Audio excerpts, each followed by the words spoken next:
Good morning friends, મજામાં બધા મિત્રો? મધ્યવર્તી સ્થિતિના માપ લેક્ચર નંબર 5. આપણે જુદા જુદા મધ્યવર્તી સ્થિતિના ચારેય લેક્ચરમાં મધ્યક, ગુણોત્તર મધ્યક, ભારિત મધ્યક, મિશ્ર મધ્યક આ જુદી જુદી વિશિષ્ટ સરેરાશનો આપણે અભ્યાસ કર્યો.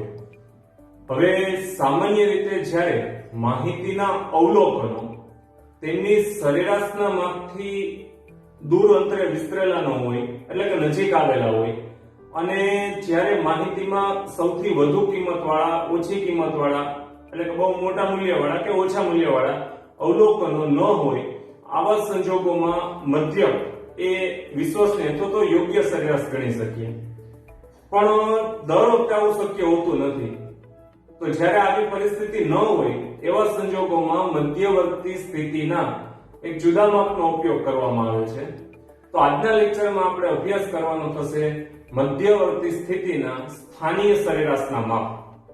મધ્યવર્તી સ્થિતિના સ્થાનીય સરેરાશ જુદા જુદા માપ છે, જેમ કે મધ્યસ્થ એટલે કે મીડિયન, ત્યારબાદ ચતુર્થકો ક્વાર્ટાઇલ્સ, દશાંશકો ડિસાઇલ્સ, અને છેલ્લે આવશે શતાંશકો પર્સન્ટાઇલ્સ. તો આપણે આ જુદા જુદા ચાર માપો જે છે જે સ્થાન આધારિત છે. 100% માહિતીમાં તેનું ચોક્કસ સ્થાન હોય છે. ઓકે ફ્રેન્ડ્સ, તો વ્યવસ્થિત વિગતવાર એક પછી એક માપનો આપણે આજના લેક્ચરમાં અભ્યાસ કરશું, જેમાં શરૂઆત કરશું મધ્યસ્થથી. મધ્યસ્થ એટલે કે મીડિયન, જે 10th સુધી તમે આ માપનો વ્યવસ્થિત અભ્યાસ કર્યો જ છે, પણ ડીપલી સ્ટડી આપણે આ લેક્ચરમાં કરશું. જેમાં મધ્યસ્થ એટલે માહિતી 100%ની જે કુલ માહિતી છે એના બે સરખા હિસ્સામાં વહેંચતું માપ. એટલે સમજી શકાય કે 100%ની માહિતીમાં મધ્યમાં આવેલું માપ 50% અંતર ધરાવતું માપ. ઓકે ફ્રેન્ડ્સ, મધ્યસ્થની વ્યાખ્યા આપેનો અર્થ કહીએ તો આપેલ માહિતીના અવલોકનોને ચડતા કે ઉતરતા ક્રમમાં ગોઠવતા જે માપ મધ્યમાં સ્થિર થયેલું હોય આ માપને મધ્યસ્થ કહેવાય, અને તેને સંકેતમાં કેપિટલ M વડે દર્શાવાય છે. ઓકે, તો હવે આપણે વ્યવસ્થિત મધ્યસ્થના જુદી જુદી માહિતીમાં સૂત્રો જે છે એક વખત સમજી લઈએ, ત્યારબાદ આપણે પ્રેક્ટિકલી સમ સોલ્વ કરશું. જેમાં સૌપ્રથમ અવર્ગીકૃત માહિતી. અવર્ગીકૃત માહિતીમાં મધ્યસ્થ જેનું સૂત્ર રહેશે m n = n+1/2, n + 1/2 મુ અવલોકન. સ્થાનીય સરેરાશનું માપ છે, ખાસ યાદી રાખવાની. દરેક અવલોકનને ચડતા અથવા ઉતરતા ક્રમમાં તમે ગોઠવી શકો, પણ જો શક્ય હોય ને તો ચડતા ક્રમમાં જ ગોઠવવા, કારણ કે ચતુર્થકો, દશાંશકો, શતાંશકો જે આ સ્થાનીય સરેરાશના જુદા જુદા માપ છે એમાં કમ્પલસરી ચડતો ક્રમ જ છે. એક મધ્યસ્થ એવું માપ છે કે જે વચ્ચે આવેલું છે, એટલે શરૂઆતથી 50% લ્યો કે છેડેથી 50% લ્યો, મધ્યમાં જ આવે. તો આ એક માપ પૂરતું તમે ચડતો ક્રમ અથવા ઉતરતો ક્રમ લઈ શકો. પણ આવું યાદ ન રાખવું હોય તો સ્થાનીય સરેરાશના તમામ માપમાં ચડતો ક્રમ ફરજિયાત છે. તો આપણે અહીંયા દરેક અવલોકનને ચડતા ક્રમમાં ગોઠવશું અને વચ્ચેનું માપ મેળવવા માટે m = n+1/2 માં અવલોકનનું સૂત્રનો ઉપયોગ કરશું. ઓકે, ત્યારબાદ વર્ગીકૃત માહિતી. તો જ્યારે વર્ગીકૃત માહિતી આવે એટલે સામાન્ય રીતે અવલોકન સાથે આવૃત્તિ આવે, મતલબ અસતત માહિતી આવે, તેમજ વર્ગો સાથે માહિતી આવે, એટલે કે સતત માહિતી આવે. તો બંને પરિસ્થિતિમાં સૂત્રમાં વેરિએશન આવે છે. તો આપણે સૌપ્રથમ અસતત માહિતી. ઓકે, તો અસતત માહિતીમાં મધ્યસ્થનું સૂત્ર રહેશે m = n+1/2, એટલે કે m = n+1/2 મુ અવલોકન. ઓકે, ત્યારબાદ સતત માહિતી. જ્યારે વર્ગો આપેલા હોય તો સૌપ્રથમ મધ્યસ્થનું મૂલ્ય કયા વર્ગમાં આવેલું છે એ વર્ગ નક્કી કરવો પડે, મતલબ કે મધ્યસ્થ વર્ગ પહેલા મેળવવો પડશે. ત્યારબાદ મધ્યસ્થનું જે સૂત્ર છે, મુખ્ય સૂત્ર, એનો ઉપયોગ કરવાનો થાય. તો આપણે એ યાદી કરી લઈએ. સૌપ્રથમ મધ્યસ્થ વર્ગ n = n/2 મુ અવલોકન. ખાસ યાદી રાખજો મિત્રો, જ્યારે સતત વિતરણ આવે, જ્યારે રકમમાં વર્ગો આપેલા હોય ત્યારે n+1 નહીં કરવાના, ત્યારે માત્ર n ના છેદમાં 2 મૂળ અવલોકન. એ સિવાયના કોઈ પણ સંજોગોમાં n+1/2 એ સૂત્રનો ઉપયોગ થાય. તો અહીંયા આપણે ઉપયોગ કરશું m બરાબર n ના છેદમાં 2 મૂળ અવલોકન. તો એના ઉપરથી આપણને મધ્યસ્થ વર્ગ મળશે. ઓકે, અને ત્યારબાદ મધ્યસ્થનું રેગ્યુલર જેનું ફોર્મ્યુલા છે m = L plus n/2 minus CF upon F into C. m = L plus n/2 minus CF upon F into C. તો આપણે અત્યારે મધ્યસ્થના સૂત્ર સુધી સીમિત રાખશું. આપણે તો વ્યવસ્થિત તમે બધા સૂત્ર ચેક કરી લ્યો અને ત્યારબાદ આપણે વ્યવસ્થિત ગણતરીની શરૂઆત કરીએ.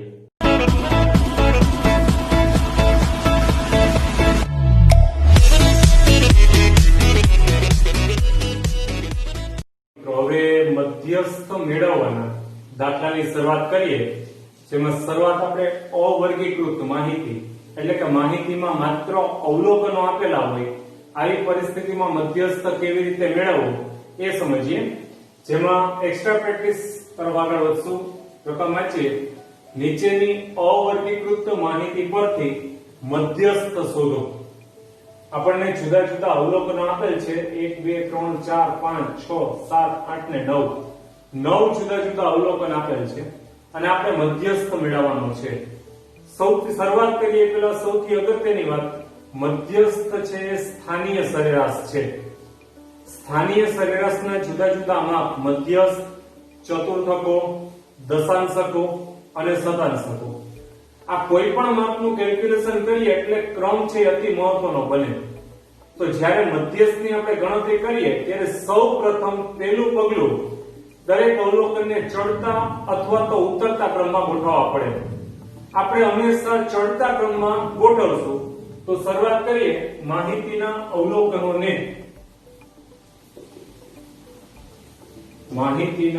અવલોકનોને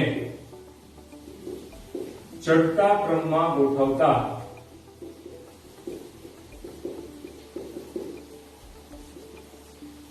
ચલો તો શરૂઆત કરીએ. એમાં સૌથી ઓછું મૂલ્ય ધરાવતું અવલોકન 6.4.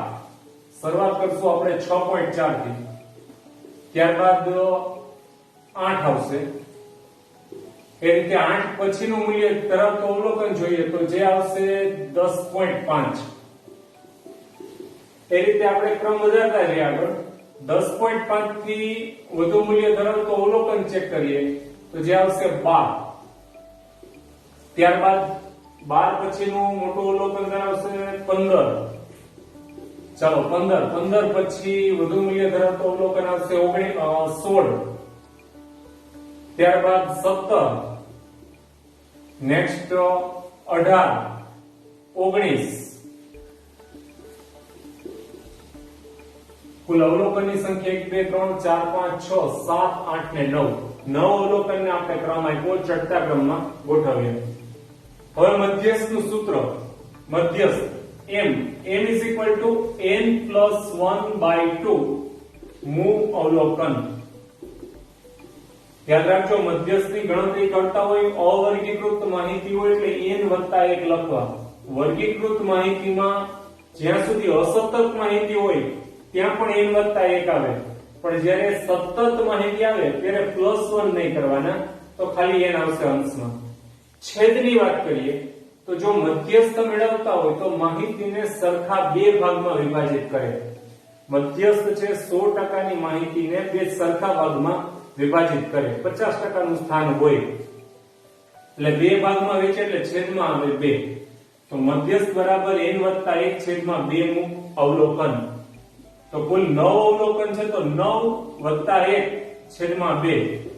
9 ને 10/2 એટલે 5 મૂળ અવલોકન. તો આપણે જે ચડતા ક્રમમાં ગોઠવ્યો છે માહિતીમાં 1 2 3 4 ને 5, પાંચમા નંબરનું અવલોકન છે 15. આપણે કહી શકીએ તેથી માહિતીનો મધ્યસ્થ 15 થશે.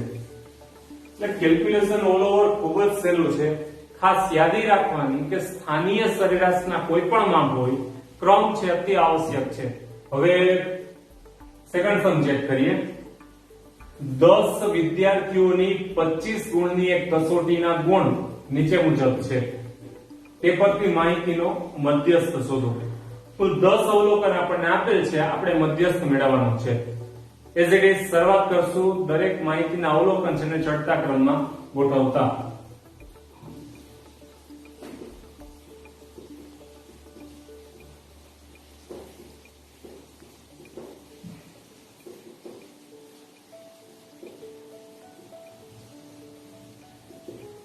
ચલો તો સૌથી ઓછું મૂલ્ય ધરાવતું અવલોકન ત્યાંથી શરૂઆત કરીએ તો માહિતીમાં આવશે 7. ત્યારબાદ ચેક કરો 8. એ રીતે આગળ વધીએ તો 8 પછી આવશે 10. ત્યારબાદ 10 પછી 12. એ રીતે આગળ વધીએ તો 12. 12 પછી આવશે 15.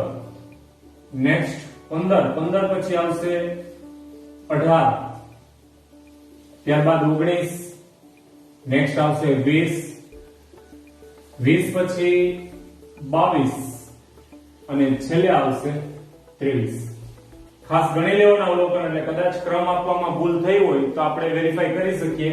1 2 3 4 5 6 7 8 9 ને 10. તો 10 અવલોકનને આપણે ચડતા ક્રમમાં ગોઠવી દીધા છે. ત્યારબાદ સૂત્ર મધ્યસ્થનું, મધ્યસ્થ એટલે કે m n+1/2 મૂવ અવલોકન.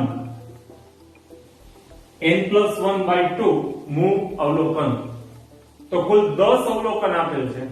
આ વખતે 10 અવલોકન છે તો 10 + 1/2 એટલે કે 11/2. 10 ને 11/2 એટલે 5.5 મૂવ અવલોકન. તો 5.5મું અવલોકન એટલે અહીંયા આપણે સરેરાશ લેવાની છે. 5મા અવલોકન અને 6થા અવલોકનની સરેરાશ. એટલે કે આ રીતે લખાશે, જેનું કેલ્ક્યુલેશન કરશું. 5.5મું અવલોકન હોય એટલે આપણે લખવું પડશે 5મું અવલોકન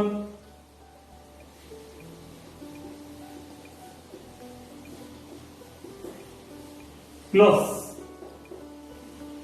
6થું અવલોકન છેદમાં 2. 5મું અવલોકન પ્લસ 6થું અવલોકન ભાગ્યા 2. તો માહિતીમાં 5મું અવલોકન 1 2 3 4 અને 5. 5મું અવલોકન 15. 6થું અવલોકન છે 18. મતલબ 15 + 18 ભાગ્યા 2. તો 15 ને 18 33. 33 ભાગ્યા 2 એટલે આવશે 16.5. તો માહિતીનો મધ્યસ્થ આપણને મળશે 16.5. ખાસ અગાઉના જે આપણે સમ સોલ્વ કર્યો હતો એ માહિતીમાં કુલ અવલોકનોની સંખ્યા તમે જુઓ તો ત્યાં 9 હતી, અયુગ્મ સંખ્યા હતી. તો 9 + 1 એટલે 10 ને 10 ભાગ્યા 2 એટલે 5. જે મૂલ્ય છે એ પ્રોપર આપણને મળે. જ્યારે અહીંયા એવું નથી થતું, અહીંયા યુગ્મ સંખ્યા છે, 10 અંકો આપેલ છે. તો 10 + 1 એટલે 11. 11 ભાગ્યા 2 કરીએ એટલે આવશે 5.5. તો આવા સંજોગોમાં આપણે 5.5 એટલે 5મું અવલોકન લેવાનું. ત્યારબાદ પછીનું તરતનું એટલે 6થું અવલોકન, બંનેનો સરવાળો કરી 2 વડે ભાગી લેવાનો. તો 5મું અવલોકન + 6થું અવલોકન ભાગ્યા 2. મતલબ 5મું અવલોકન છે 15 + 18 ભાગ્યા 2. તો મધ્યસ્થનું મૂલ્ય મળશે 16.5. તો આ બે દાખલા આપણે અવર્ગીકૃત માહિતીમાં મધ્યસ્થ કેવી રીતે મેળવવું એ સમજ્યા. હવે અસતત માહિતી આપેલી હોય એવા સંજોગોમાં મધ્યસ્થનું કેલ્ક્યુલેશન કેમ કરવું આપણે એ સમજીએ. તો નેક્સ્ટ શરૂ કરશું અસતત માહિતી. હવે આપણે શરૂઆત કરીએ અસતત માહિતી પરથી મધ્યસ્થ શોધો. ખાસ યાદી ફરી એકવાર કરાવી દો તમને કે માહિતીમાં અસતત માહિતી કેવી રીતે ઓળખવી. ખાસ ધ્યાન રાખવાનું કે રકમમાં આવૃત્તિ જ્યારે આપે એટલે હંમેશા વર્ગીકૃત માહિતી કહેવાય. આવૃત્તિ સાથે વર્ગ પણ આવી શકે અને અવલોકન પણ આવી શકે. અહીંયા અવલોકન x આપેલ છે, આવૃત્તિ f સાથે.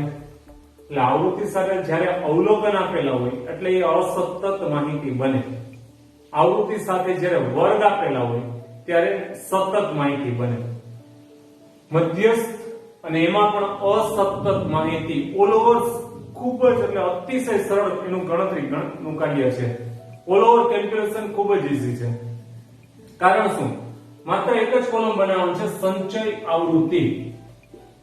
સંચય આવૃત્તિ જેને આપણે CF વડે દર્શાવીએ છીએ. તો એક સંચય આવૃત્તિનું કોલમ છે, આપણે અગાઉના ચેપ્ટરમાં એ પણ શીખી ગયા છીએ. તો બનાવીએ સંચય આવૃત્તિ. સૌથી પહેલા 8 જેમના તેમ, ત્યારબાદ 8 માં 10 ઉમેરીએ એટલે 18, 18 માં 23 ઉમેરીએ એટલે 18 ને 3 21 20 41, 41 માં 8 ઉમેરીએ એટલે 49. એ રીતે 49 માં 5 ઉમેરીએ એટલે 54, 54 માં પછીના 6 ઉમેરીએ એટલે 60 અને છેલ્લે 3 ઉમેરો એટલે 63. ફરી એક વખત સંચય આવૃત્તિ.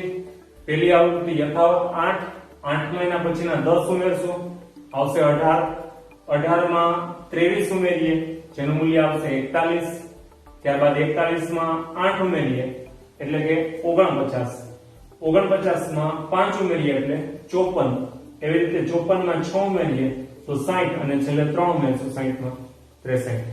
જે 63 આવશે એનો અર્થ એમ કે આ કુલ આવૃત્તિ બનશે, આવૃત્તિનો સરવાળો બને, જેને સિગ્મા f વડે પણ દર્શાવી શકીએ, અથવા તો જે આ 63 મળ્યા એને આપણે કહીશું n. સંચય આવૃત્તિમાં સૌથી છેલ્લી આવૃત્તિ જે છે એટલે સૌથી છેલ્લી સંચય આવૃત્તિ એ માહિતીનો n બનશે. તો 63 છે આપણે ટોટલ મળી ગયો. અને હવે સીધું મધ્યસ્થનું સૂત્ર મૂકીએ તો મધ્યસ્થનું સૂત્ર રહેશે m.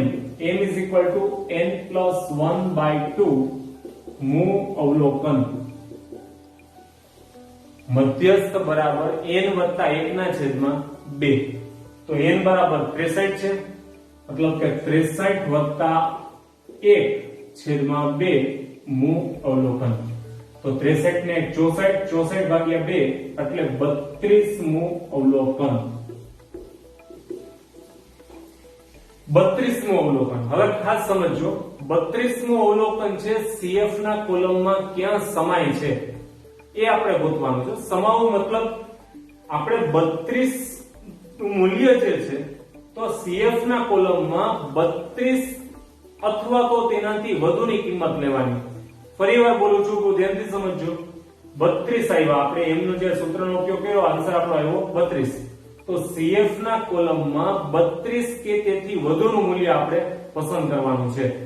તો જેમાં 8 છે એ 32 થી ઓછા કહેવાય, નહીં આવે. 18 છે એ પણ 32 થી ઓછા કહેવાય, મતલબ એ પણ નહીં આવે. તરતનું મૂલ્ય આવશે 41, જે 32 કરતા તરતનું મોટું મૂલ્ય છે. તો આપણે 32 અથવા 32 થી તરતનું જે મોટું મૂલ્ય છે એ પસંદ કરવાનું રહેશે, જેમાં 32 સમાય છે. ઓકે, ફરી એક વખત સમજાવી દઉં છું. આપણે n = n + 1/2 જે સૂત્રનો ઉપયોગ કર્યો એટલે મૂલ્ય આવ્યું 32. તો 32 અથવા 32 થી મોટું તરતનું મૂલ્ય એ આપણે CF ના કોલમમાં ગોતવાનું. શરૂઆત કરશું 8 નહીં આવે, 18 નહીં આવે, 41 એ આવશે, કારણ કે 41 માં 32 છે એ સમાઈ જાય છે. તો 41 ની સામે માહિતીમાં જે 41 છે સંચય આવૃત્તિમાં, તેની સામેનો x લેવાનો છે. એ આપવા માટે મધ્યસ્થ બનશે. ઘણા સ્ટુડન્ટ છે 41 એ અટકાવી દે છે, નહીં. 41 માં 32 સમાય છે, પણ તેની સામેનું અવલોકન જે છે એ આપણા માટે મધ્યસ્થનું મૂલ્ય આપશે. તો ટેક્સ્ટ બુકમાં લખાણ વધુ છે કે આપેલ માહિતી 32 નું અવલોકન છે જે સંચય આવૃત્તિમાં 41 માં સમાય છે, તેની સામેનું અવલોકન આ છે. આપણે બહુ ટૂંકમાં લખશું, માત્ર એટલું લખશું, તેથી CF માં જોતા મધ્યસ્થનું મૂલ્ય મળશે 20. m બરાબર 20. તો ઓલ ઓવર કેલ્ક્યુલેશન ખૂબ જ સરળ છે. માત્ર તમારે એક ખાસ યાદી કરી લેવાની ચડતા ક્રમની. વધારામાં જ્યારે આવૃત્તિ છે તેના ઉપરથી સંચય આવૃત્તિ મેળવી લેવાની. સંચય આવૃત્તિ મળે એટલે મધ્યસ્થનું સૂત્ર n + 1/2. એ જે મૂલ્ય મળશે શેમાં સમાય છે એ CF ગોતીને એની સામેનું અવલોકન એ માહિતીનો મધ્યસ્થ ગણાય. તો મિત્રો વ્યવસ્થિત તમે દાખલો સમજી લ્યો, અને હજી પણ આ જ રીતની પ્રેક્ટિસ મળી રહે એટલે નેક્સ્ટ સમ પણ આ જ રીતનો આપણે સોલ્વ કરીએ. હવે નેક્સ્ટ સમ ચેક કરો. અસતત આવૃત્તિ વિતરણ પરથી મધ્યસ્થ શોધો. રકમમાં x અને f એટલે કે અવલોકન અને આવૃત્તિ આપણને આપેલ છે, પણ ખાસ યાદી કરી લેવાની કે અવલોકન ફરજિયાત ચડતા ક્રમમાં હોવા જોઈએ. ચડતા અથવા ઉતરતા ક્રમમાં મધ્યસ્થની ગણતરી માટે આપણે ચડતા ક્રમને ફોલો કરીએ છીએ તો અવલોકન છે એ ક્રમમાં હોવો જોઈએ, ચડતા ક્રમમાં ફરજિયાત. જ્યારે અવલોકન છે અસ્તવ્યસ્ત ક્રમ ચોક્કસ નથી. એટલે પહેલું કામ તમે મધ્યસ્થની ગણતરી કરતા હોય તો દરેક અવલોકનને વ્યવસ્થિત ક્રમમાં ગોઠવી દઈએ. તો જેમાં સૌથી ઓછું મૂલ્ય ધરાવતો અવલોકન 12, ત્યારબાદ આવશે 13, નેક્સ્ટ 14, ત્યારબાદ 15, એ રીતે આગળ વધીએ તો 16, નેક્સ્ટ 17, ત્યારબાદ 18, 19 અને સૌથી છેલ્લે 20. તો આપણે દરેક અવલોકનને ચડતા ક્રમમાં ગોઠવ્યું અને યાદ રાખવાનું કે અવલોકન સાથે આવૃત્તિ પણ બદલાશે. મૂળ રકમમાં જે અવલોકનની સામે જે આવૃત્તિ હોય એને આપણે જાળવી રાખવાની છે. એટલે કે મારું કહેવાનું છે રકમમાં 12 ની સામે 5 છે, આપણે 12 ની સામે 5 ગોઠવશું. ત્યારબાદ 13, તો 13 ની સામે 10 છે. એ રીતે 14, 14 ની સામે 13, 15, 15 ની સામે 20 આપેલ છે. એ રીતે આગળ વધતા જાય 16, 16 ની સામે 18, 17 એની સામે આવશે 12, ત્યારબાદ 18, 18 ની સામે 9, 19, 19 ની સામે છેલ્લે ચેક કરીએ 8 અને 20, 20 ની સામે 4. એટલે કે આ દાખલામાં આપણે સૌપ્રથમ એવો મુદ્દો શીખ્યા કે જ્યારે અસમાન રીતે ગોઠવણી કરેલ હોય અવલોકનની તો સૌપ્રથમ એને ક્રમમાં ગોઠવી દેવા, ચડતા ક્રમમાં ગોઠવવા. જેવી રીતે તમે અવલોકન ગોઠવશો એની આવૃત્તિને જાળવી રાખવી. માત્ર તમે એક જ કોલમને ગોઠવશો અને બીજા કોલમને યથાવત એમનેમ લખી નાખશો તો દાખલામાં ભૂલ આવશે. એટલે ખાસ યાદ કરવાની કે સૌપ્રથમ પહેલા અવલોકનને ગોઠવી લેવાના, ત્યારે મૂળ અવલોકનની સામે જે આવૃત્તિ આપેલી હોય એ વ્યવસ્થિત ચેક કરી અને દર્શાવી દઈએ. હવે આપણી રકમ સેટ છે તો ત્યારબાદ નવું કોલમ મધ્યસ્થની ગણતરી કરતા એટલે મધ્યસ્થ માટેનું માત્ર એક જ કોલમ, પછી અસતત માહિતી હોય કે સતત માહિતી માત્ર ને માત્ર એક જ કોલમ હશે સંચય આવૃત્તિ એટલે કે CF. તો શરૂઆત કરીએ પહેલી યથાવત 5 ની 5, ત્યારબાદ 5 માં નેક્સ્ટ 10 ઉમેરીએ જેનું મૂલ્ય આવશે 15, 15 માં 13 ઉમેરીએ એટલે આવશે 28, 28 માં 20 ઉમેરશું એટલે 28 ને 20 48, 48 માં 18 ઉમેરીએ એટલે 48 ને 18 66. ચલો 66 માં 12 ઉમેરીએ એટલે 66 ને 68 ને 10 78, 78 ને 9 87, 87 ને 8 95 અને 95 માં છેલ્લે 4 ઉમેરીએ એટલે 95 ને 4 99. તો આ રીતે આપણે આવૃત્તિ પરથી સંચય આવૃત્તિ મેળવી. પેલા 5 ના 5 યથાવત, 5 માં 10 ઉમેરીએ તો 15, 15 માં એના પછીના 13 ઉમેરીએ એટલે 28, 28 માં નેક્સ્ટ 20 ઉમેરશું 48, 48 માં 18 ઉમેરીએ એટલે 66, 66 માં 12 ઉમેરશું એટલે 78, 78 માં 9 ઉમેરીએ એટલે 87, એવી રીતે 8 ઉમેરીએ એટલે 95 અને છેલ્લે 4 ઉમેરીએ એટલે 99. તો જે 99 છે એ કુલ માહિતીનો સરવાળો કહેવાય. એટલે આપણા માટે n નું મૂલ્ય મળે, n બરાબર 99. ઓલ ઓવર આવૃત્તિનો સરવાળો રહેશે 99. All over complete column. તો હવે માત્ર સૂત્ર રહેશે જે આપણને ખૂબ જ સહેલું છે n n+1/2 મૂળ અવલોકન. n+1/2 n તરીકે કુલ 99 અવલોકન છે તો 99 + 1, 99 + 1 એટલે 100, 100 ભાગ્યા 2 મૂળ અવલોકન. તો 100 ભાગ્યા 2 એટલે 50 મૂળ અવલોકન થશે. અગાઉના સમમાં આપણે સોલ્વ કર્યો તે શીખી ગયા કે 50 મૂળ અવલોકનનો અર્થ શું થશે તો કે સંચય આવૃત્તિમાં 50 કે 50 થી તરતની જે મોટી વિગત છે એ આપણે લેવાની રહેશે. તો 5 નો સમાવેશ 50 માં, ટૂંકમાં 50 નો સમાવેશ 5 માં ન થાય. 15 પણ નાના છે નહીં આવે, 28 પણ નહીં આવે, ઇવન 48 પણ નહીં આવે કારણ કે 48 કરતા 50 મોટા છે. તરતની મોટી વિગત છે 50 કરતા 66, તો 66 માં 50 નો સમાવેશ થાય છે. આપણે 66 ની સામે અવલોકનની કિંમત છે એ મધ્યસ્થનું મૂલ્ય આપે. તો માહિતીની વિગત જે છે 66 માં સમાય છે તો આપણો મધ્યસ્થનું મૂલ્ય મળશે 16. લખશું આપણે જેથી CF માં જોતા મધ્યસ્થ બરાબર મળશે 16. ઓકે, તો આપણે એક સરખા બે દાખલા ગણ્યા અસતત માહિતી માટે. તો વ્યવસ્થિત તમે ચેક કરી લો, શક્ય હોય તો વિડિયો પોઝ કરી દરેક સ્ટેપને તમે સમજી લો. હવે આપણે અવર્ગીકૃત શીખ્યા, ત્યારબાદ વર્ગીકૃતમાં અસતત શીખ્યા અને હવે છેલ્લા ટોપિક તરફ આગળ વધશું. સતત માહિતી એટલે કે રકમમાં વર્ગ આપેલા હોય અને સાથે આવૃત્તિ આપેલી હોય તો મધ્યસ્થ કેવી રીતે મેળવવું. હવે ચેક કરીએ રકમ. નીચેના આવૃત્તિ વિતરણ પરથી મધ્યસ્થ શોધો.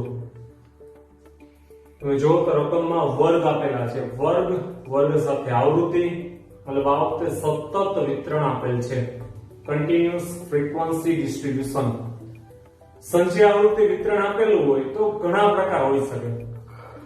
વર્ગ લંબાઈ સમાન હોઈ શકે, અસમાન વર્ગ લંબાઈ હોઈ શકે, નિવારક સ્વરૂપનું હોઈ શકે, અનિવારક સ્વરૂપનું હોઈ શકે, મિશ્ર પ્રકારનું સંચય આવૃત્તિ વિતરણ હોઈ શકે. એ સિવાય મૂળ સ્વરૂપનું ન હોય એટલે કે ક્યારેક થી ઓછા થી વધુ પ્રકારના સંચય આવૃત્તિ વિતરણ આપેલા હોય. તો આવા સંજોગોમાં આપણે મધ્યસ્થ મેળવતી વખતે પહેલો નિયમ, રકમમાં મૂળ સ્વરૂપમાં આવૃત્તિ વિતરણ હોવું જરૂરી. જો કે અહીંયા તો રકમમાં આપેલું છે આવૃત્તિ વિતરણ એ મૂળ સ્વરૂપમાં જ છે. જો થી ઓછા કે થી વધુ પ્રકારનું હોય તો સૌપ્રથમ એને મૂળ સ્વરૂપમાં ફેરવવું પડે, ત્યારબાદ આપણે કેલ્ક્યુલેશન તરફ આગળ વધી શકીએ. એ સિવાય વર્ગ લંબાઈ સમાન હોય, અસમાન હોય, નિવારક હોય, અનિવારક હોય તો લોર કઈ ખાસ ફેરફાર નથી થતો. કેલ્ક્યુલેશનમાં નાની બાબતને કેર કરીએ તો ચાલે. તો શરૂઆત કરીએ આપણે. રકમમાં વર્ગ આપેલ છે, આવૃત્તિ આપેલ છે, તેના ઉપરથી આપણે સંચય આવૃત્તિ મેળવીએ. શરૂઆતના 12, ત્યારબાદ 12 માં 28 ઉમેરીએ એટલે 40. એ રીતે 40 માં 60 ઉમેરીએ એટલે 100. નેક્સ્ટ 100 માં 40 ઉમેરીએ એટલે 140. 140 માં 12 ઉમેરીએ એટલે 152 અને છેલ્લે 8 ઉમેરીએ એટલે 160. આપણે શરૂઆતના 12 હતા, 28 ને બાદ 40, 40 ને 60 100, 100 ને 40 140 પ્લસ 12 152, છેલ્લે 8 ઉમેર એટલે 160. તો આપણા માટે રકમમાં n મળી જાય, n બરાબર 160. ચાલો શરૂઆત કરીએ. પહેલા મધ્યસ્થ વર્ગ મળશે. જ્યારે રકમમાં આવૃત્તિ વિતરણ સતત હોય એટલે સીધો મધ્યસ્થ નહીં મળે, પહેલા મધ્યસ્થ વર્ગ નક્કી કરવાનો. તો મધ્યસ્થ વર્ગમાં સૂત્ર બનશે m n / 2 મૂવ અવલોકન. આ ખાસ ધ્યાન રાખવાનું, n/2 મૂવ અવલોકન, n+1 નહીં આવે. જ્યારે પણ સતત આવૃત્તિ વિતરણનું માપ હોય અને એમાં મધ્યસ્થ, ચતુર્થક, દશાંશક, શતાંશક વોટેવર કોઈ પણ સ્થાનીય સરેરાશ મેળવતા હોય ત્યારે +1 નહીં લાગે. એટલે રહેશે m n/2 મૂવ અવલોકન. n બરાબર છે 160, 160 ભાગ્યા 2 એટલે 80 મૂવ અવલોકન. 80 મૂવ અવલોકન. CF માં ચેક કરો ને, 80 અથવા 80 થી તરતના મોટા જે વિગત છે, જે માહિતી છે એ ક્યાં આવેલ છે? તો 12, 40 છે, નહીં આવી શકે, સીધા 100 આવશે. તો 80 અથવા તો 80 થી તરત મોટું મૂલ્ય હોય એ આપણે વિગત લઈ લેશું. તો શેમાં સમાશે? 100 માં. અહીંયા વધુ લખાણ નહીં કરીએ, ટૂંકમાં લખશું CF માં જોતા 100 માં સમય છે એટલે એની સામેનો વર્ગ જે છે એ મધ્યસ્થ વર્ગ બને. CF માં જોતા મધ્યસ્થ વર્ગ m વર્ગ = 40 થી 60. રેડી? સૌપ્રથમ પહેલો પડાવ રહેશે મધ્યસ્થ વર્ગ મેળવવાનો. યાદી ખાસ કરાવી દઉં. કેલ્ક્યુલેશનમાં જે સૂત્ર લખો ત્યારે n+1 નહીં કરવાનું, ઓન્લી n/2 મૂવ અવલોકન. 160 ભાગ્યા 2 એટલે 80 કરતા વધુ અથવા તો 80. ક્યારેક એવું બને કે અહીંયા સંચય આવૃત્તિમાં 80 આપેલ હોય તો એ લઈ શકાય. અધરવાઇઝ 80 થી મોટા તરત ના હોય એ વિગત લઈ લેવાની. તો કે 100. તો 100 માં આ માહિતી સમાય છે તો 100 ની સામેનો વર્ગ એટલે મધ્યસ્થ વર્ગ જે મળ્યો 40 થી 60. હવે મધ્યસ્થનું મુખ્ય સૂત્ર રહેશે n = l plus n by 2 minus cf upon f into c. L plus n by 2 minus cf upon f into c. સૌપ્રથમ સમજી લઈએ L means lower boundary. lower boundary એટલે મધ્યસ્થ વર્ગની અધર સીમા. હવે મિત્રો ખાસ ધ્યાન રાખવાનું, જ્યારે આપણે L દર્શાવતા હોય ત્યારે મધ્યસ્થ વર્ગ જે છે અથવા તો એમ કહીશ કે આવૃત્તિ વિતરણ જે છે એ નિવારક છે કે અનિવારક એ ખાસ ચેક કરી લેવું. જો નિવારક હોય તો અધર સીમા જે આપેલ છે, જેમ કે મધ્યસ્થ વર્ગ જે છે એ મધ્યસ્થ વર્ગ 40 થી 60 છે, તો અધર સીમા 40 છે. જો નિવારક સ્વરૂપનું આવૃત્તિ વિતરણ હોય તો L તરીકે આપણે 40 લઈ શકીએ.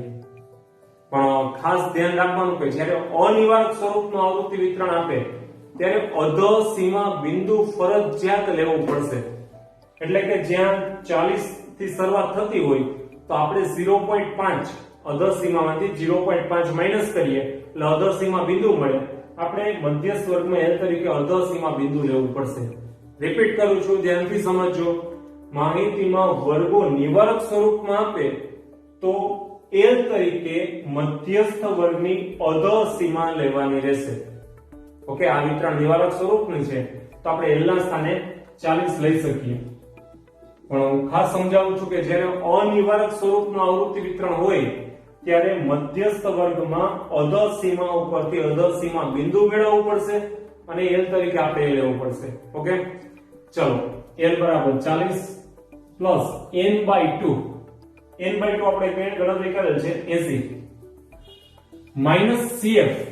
ખાસ ધ્યાન રાખવું, cf એટલે આપણે મધ્યસ્થ વર્ગ જે છે એ cf ના કોલમમાં 100 માં સમાયેલ હતા, તો આપણે તેના ઉપરની વિગત લેવી. મધ્યસ્થ વર્ગ જેમાં સમાય છે અથવા તો મધ્યસ્થ વર્ગ જે છે એની ઉપરની જે વિગત છે cf ના કોલમમાં એ આપણે cf તરીકે દર્શાવવાનું રહેશે 40. મધ્યસ્થ વર્ગની ઉપરની આ યાદી કરી લેજો. Upon f. f means median ક્લાસની જે ફ્રીક્વન્સી છે, frequency of a median class, મધ્યસ્થ વર્ગની આવૃત્તિ એ જ લેવાની. જે મધ્યસ્થ વર્ગની આવૃત્તિ છે 60 એ આપણે f તરીકે લેશું તો આવશે 60. અને c એટલે ક્લાસ લેન્થ, વર્ગ લંબાઈ. તો વર્ગ લંબાઈ છે, અત્યારે તો દરેક વર્ગની વર્ગ લંબાઈ ચેક કરો, સમાન છે, 20 નું અંતર છે. જરૂરી નથી કે દરેક આપણે સોલ્વ કરતા હોય કોઈ પણ દાખલો તો બધામાં સમાન અંતર હોય નહીં. કોકમાં 10 હોય, કોકમાં 20 હોય, 50 હોય, whatever ગમે તે હોઈ શકે. આપણે જે મધ્યસ્થ વર્ગ નક્કી કરેલ છે એની વર્ગ લંબાઈને કન્સિડર કરવાની. તો મધ્યસ્થ વર્ગ, જો કે અહીંયા તો બધા વર્ગની વર્ગ લંબાઈ સમાન છે, તો મધ્યસ્થ વર્ગની વર્ગ લંબાઈ બનશે 40 થી 60 એટલે આવશે 20. તો આપણે દરેક પદને વ્યવસ્થિત સમજ્યા. આપણે ઓલો કેલ્ક્યુલેશન શરૂ કરીએ તો 40 પ્લસ 80 ઓછા 40 એટલે 40 છેદમાં 60 ગુણ્યા 20. 0 0 કેન્સલ, મતલબ 40 ગુણ્યા 2 એટલે 80, 80 ભાગ્યા 6. હવે કેલ્ક્યુલેટરમાં ચેક કરો, 80 ભાગ્યા 6 કરશું આપણે એટલે જેનું મૂલ્ય આવશે 13.33. તો 40 વત્તા 13.33 એટલે આપણને મધ્યસ્થનું મૂલ્ય મળે 53.33. ઓકે, તો વ્યવસ્થિત સ્ટેપ તમે ચેક કરી લો. ખાસ સતત વિતરણમાં મધ્યસ્થનું કેલ્ક્યુલેશન કરવું એટલે વિતરણ કયા પ્રકારનું આપેલ છે, મૂળ સ્વરૂપમાં છે, મૂળ સ્વરૂપમાં નથી, નિવારક છે, અનિવારક છે, વર્ગ લંબાઈ સમાન છે, સમાન નથી, આ બધી બાબતોની કેર કરવી પડે. ઓકે, તો વ્યવસ્થિત તમે ચેક કરી લો. ત્યારબાદ નેક્સ્ટ સમ તરફ આગળ વધશું. ચલો હવે નેક્સ્ટ સમ ચેક કરીએ. નીચેના આવૃત્તિ વિતરણ પરથી મધ્યસ્થ શોધો. આ વખતે એક એવો દાખલો પસંદ કર્યો છે કે અનિવારક સ્વરૂપનું આવૃત્તિ વિતરણ આપેલ છે. ચેક કરીએ 10 થી 29 જે તે વર્ગની ઉર્ધ્વ સીમા, પછીના વર્ગની અધર સીમા, વચ્ચે એકનું અંતર છે. તો આપણે અનિવારક સ્વરૂપમાં મધ્યસ્થની ગણતરી કઈ રીતે કરવી, બરાબર? સૌપ્રથમ CF એટલે કે સંચય આવૃત્તિનું કોલમ મેળવી લઈએ, જેમાં સૌથી પહેલા 13 યથાવત રહેશે. ત્યારબાદ 13 માં નેક્સ્ટ આપણે 22 ઉમેરીએ એટલે આવશે 35. એ રીતે ચેક કરો, 35 પ્લસ 48 જેનું મૂલ્ય આવશે 83. 83 માં નેક્સ્ટ 57 ઉમેરશું જે આવશે 140. ત્યારબાદ 140 માં 25 ઉમેરીએ એટલે 165 અને 165 માં છેલ્લા 5 ઉમેરીએ એટલે થશે 170. તો આપણે સંચય આવૃત્તિ મેળવી લીધી અને 170 જે છે એ અહીંયા n ગણાશે. કુલ આવૃત્તિ n બરાબર 170. પહેલું પગલું મધ્યસ્થ વર્ગ. જ્યારે રકમમાં સતત આવૃત્તિ વિતરણ આપે ત્યારે મધ્યસ્થ વર્ગ પેલા મેળવવો પડે. તો શરૂઆત કરીએ મધ્યસ્થ વર્ગમાં m n/2 મૂવ અવલોકન. n બરાબર 170. 170 ભાગ્યા 2 એટલે કે 85. 85 મો અવલોકન. CF માં ચેક કરીએ 85 ક્યાં સમાય છે. તો આપણે 85 તો 85 તરત મોટી વિગત લેવાની. તો કે 83 પણ નહીં ચાલે, 140 આવશે. 140 જે છે એ મધ્યસ્થ વર્ગ ગણાય. 140 માં 85 સમાય છે એટલે આપણે ખાતરી થઈ કે મધ્યસ્થ વર્ગ m વર્ગ બરાબર આવશે 70 થી 89. પણ નિયમ પ્રમાણે જ્યારે અનિવારક સ્વરૂપનું આવૃત્તિ વિતરણ આપેલું હોય ત્યારે એને નિવારક સ્વરૂપમાં ફેરવવું પડશે. આપણે બધા વર્ગને ફેરવવાની જરૂર નથી, માત્ર મધ્યસ્થ વર્ગ છે એને નિવારક સ્વરૂપમાં કન્વર્ટ કરાવીએ. તો જેમાં નિવારક સ્વરૂપમાં દર્શાવતા મધ્યસ્થ વર્ગ જે છે એને નિવારક સ્વરૂપમાં લખીએ તો m વર્ગ એટલે કે મધ્યસ્થ વર્ગ બનશે. અધર સીમા 70 માંથી 0.5 માઈનસ કરીએ એટલે 69.5 થી 89 છે ઉર્ધ્વ સીમા જેમાં 0.5 ઉમેરીએ એટલે 89.5. તો ખાસ જ્યારે અનિવારક સ્વરૂપમાં મધ્યસ્થ વર્ગ હોય તો એને નિવારક સ્વરૂપમાં ફેરવવો ફરજિયાત છે. ચાલો હવે રેગ્યુલર સૂત્ર લેશે m l plus n/2 minus cf upon f into c. જ્યાં l એટલે અધર સીમા, આપણે અધર સીમા બિંદુ લેવું પડશે. આપણે અનિવાર્ય છે અધર સીમા બિંદુ લઈએ 69.5 પ્લસ n/2 નું કેલ્ક્યુલેશન કર્યું હતું 85 માઈનસ cf એટલે મધ્યસ્થ વર્ગ હોયની તરફની ઉપરની સંચય આવૃત્તિ. આ cf ગણાશે એટલે કે 83. f એટલે આવૃત્તિ. ખાસ યાદ રાખજો cf માં ઉપરના વર્ગની લેવાની, જ્યારે f એટલે ફ્રીક્વન્સી મૂળ મધ્યસ્થ વર્ગની જ આવૃત્તિ લેવાની. તો મધ્યસ્થ વર્ગની આવૃત્તિ છે 57. તો જે આપણે 57 લેશું. અને વર્ગ લંબાઈ, તો વર્ગ લંબાઈ ઓલ ઓવર ચેક કરો 89.5 ઓછા 69.5 એટલે આવશે 20. ઉર્ધ્વ સીમા બિંદુ ઓછા અધર સીમા બિંદુ જેનું મૂલ્ય મળશે 20. ચાલો તો 69.5 પ્લસ 85 ઓછા 83 એટલે 2 ગુણાકારમાં 20 એટલે 40. 40 ભાગ્યા 57 તો 69.5 અને વ્યવસ્થિત ચેક કરીએ 40 ભાગ્યા 57 જેનું મૂલ્ય મળશે 0.7 અથવા 70. તો 69.5 પ્લસ 0.70 કરશું એટલે 70.20 ફાઇનલ આન્સર મળશે આપણને. m બરાબર 70.20. તો આપેલ માહિતીનો મધ્યસ્થ મળશે 70.20. તો મિત્રો આજના લેક્ચરમાં આપણે કુલ 6 દાખલા, જેમાં 2 અવર્ગીકૃત માહિતીના, 2 અસતત માહિતીના અને 2 સતત માહિતીના દાખલા સોલ્વ કર્યા. નેક્સ્ટ વિડિયોમાં આપણે હજી પણ મધ્યસ્થમાં જુદા જુદા પ્રકારના આવૃત્તિ વિતરણમાં કેલ્ક્યુલેશન કેવી રીતે કરવું એની વિગતવાર પ્રેક્ટિસ કરશું. તો આજના વિડિયોમાં જે ગણાવેલો ટોપિક છે એને વ્યવસ્થિત તૈયાર કરી લ્યો એટલે માહિતીમાં સ્થાનીય સરેરાશ એટલે કે સ્થાનીય સરેરાશનો એક માપ મધ્યસ્થ છે આપણે વ્યવસ્થિત સમજી શકીએ.